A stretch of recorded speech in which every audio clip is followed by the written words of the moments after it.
Good evening once again. This is Attorney Ramon de las Alas, the regular host of my YouTube channel, NBA Trivia and NBA Sports Cards et al. And if you haven't done so, just click the like and subscribe button on your YouTube channel, as well as follow my Facebook page and share the same to your friends and your Facebook groups. Without much ado, for this episode, we will be talking about their player who,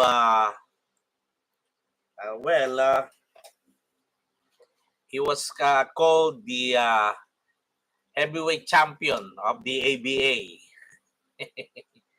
Heavyweight champion because, I'll tell you his story since the vintage NBA or the NBA channel gave him a whole episode. We'll talk about him a lot.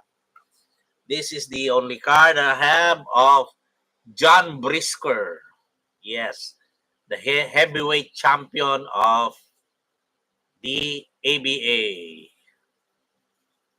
Is it in focus? This is the back of the card of John Brisker. Yes, yes, that's more I like it. That's John Brisker, the heavyweight champion of the ABA. Well, he was a 6'5" forward guard from Toledo, Ohio. Toledo, Ohio. He was born last June 15, 1947 in Detroit, Michigan, and declared legally dead in last May 29, 1985, allegedly at age 37. He was a two-time ABA All-Star in 1971 and 1972, a one-time All-ABA second team in 1971, an All-Rookie first team in 1970, and a one-time NBA ABA Super Game All-Star in 1971. He disappeared in Uganda around April 1978 and was presumed dead last May 29, 1985. In case this is the first time you heard about the Super Game, during the early 70s, the NBA Players Association as well as the ABA players, had an agreement to play against each other. So there were both leagues obtained their all-stars. They gathered their all-stars, the best of in their leagues, and they played against each other. So that they called it the Super Game. There were two Super Games, the one in 1971 and the other one in 1972. There was another one supposed to be 1974, but it was canceled because of threats of cases against the players. That's why it was canceled. It was in 1974. So there were two Super Games during that time, and in both Super Games, the NBA All Stars won, but not with a wide margin. It was a very competitive game. It was, and you cannot call it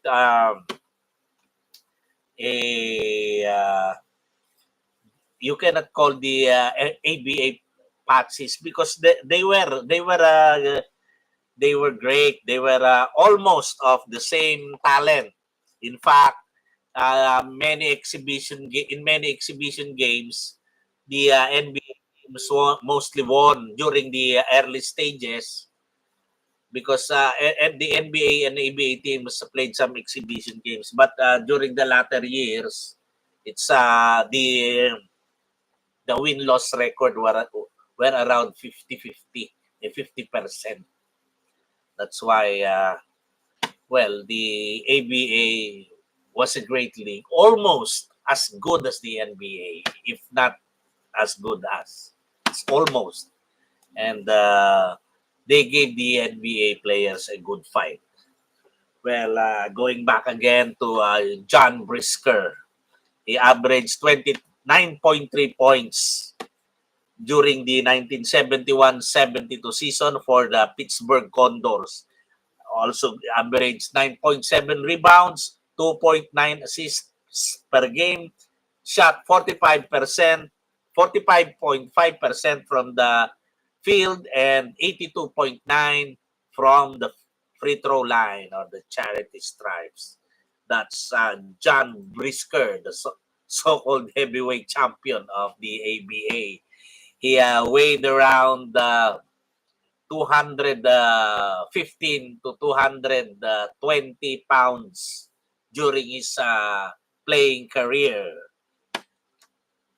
He played mostly forward and guard and played for the Pittsburgh Pipers, later on Condors, as well as the Seattle Supersonics. That's why he was dubbed the heavyweight champion of the ABA and later on the NBA. But,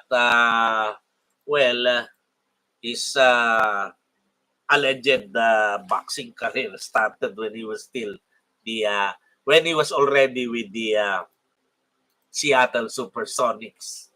Well, mas just call him the heavyweight champion of both ABA and NBA. Well, what is so significant or infamous about John Brisker that the NBA gave him a whole show? And in March 78, around March 1978, John Brisker traveled to Uganda to launch an import-export business. Well, and the last confirmed communication from Brisker was around a month after. And he called his girlfriend in Seattle because he played for the Seattle Supersonics. Probably he came to know his girlfriend there, and after that, nothing much came out. It's unknown. Total blackout. What happened to John Brisker? His teammates in his Seattle Supersonics teams surmised and speculated that he was killed while fighting as a mercenary for Uganda's Idi Amin, or shot in an argument with a Ugandan royalty. He was declared dead in absentia after 7 years. Well, there is a 7-year rule there by the medical examiner of King County for the purpose of his settling his estate.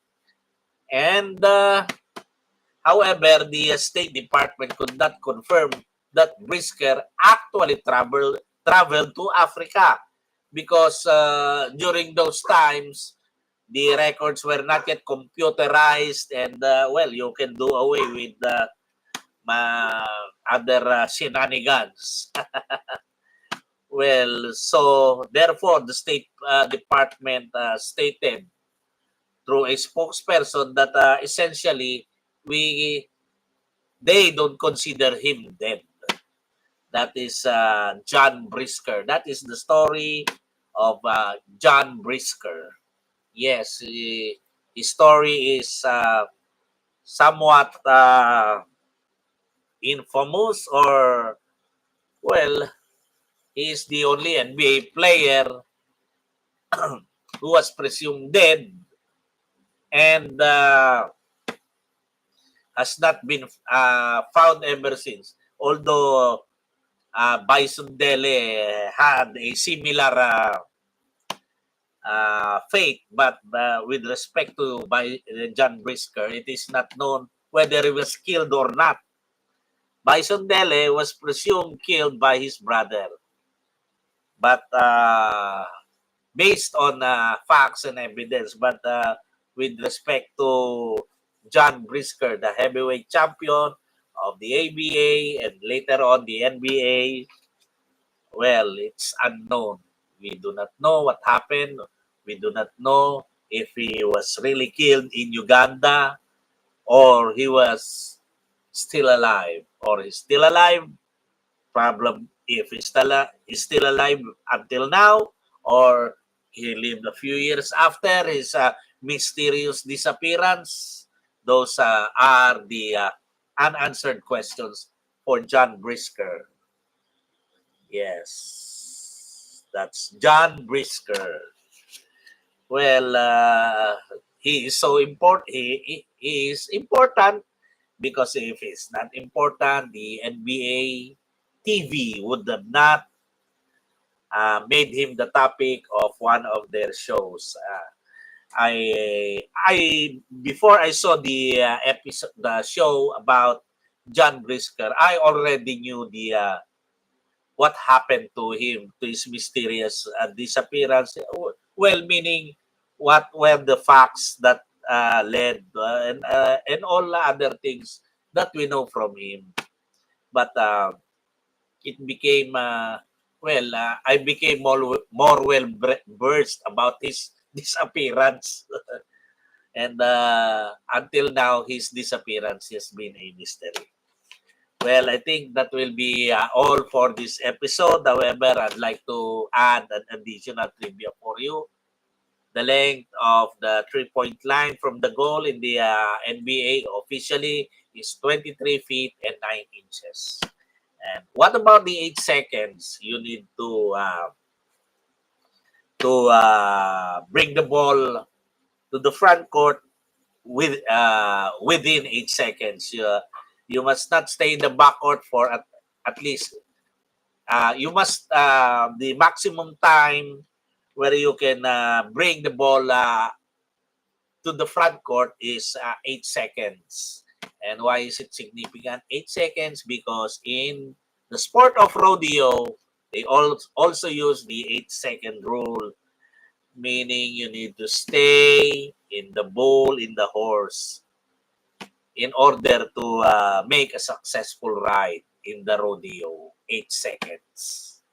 Similar to the time period of bringing the ball up to the front court in the NBA. Thank you once again. This is Attorney Ramon de las Alas saying goodbye. We come to a close for this episode. See you next episode. I'm broadcasting from Quezon City, Metro Manila, Philippines, in East Asia. And God bless. May the force be with you. See you next episode. Goodbye. Thank you very much. NBA Trivia and NBA Sports Cards et al. Subscribe, follow, share on my Facebook page as well.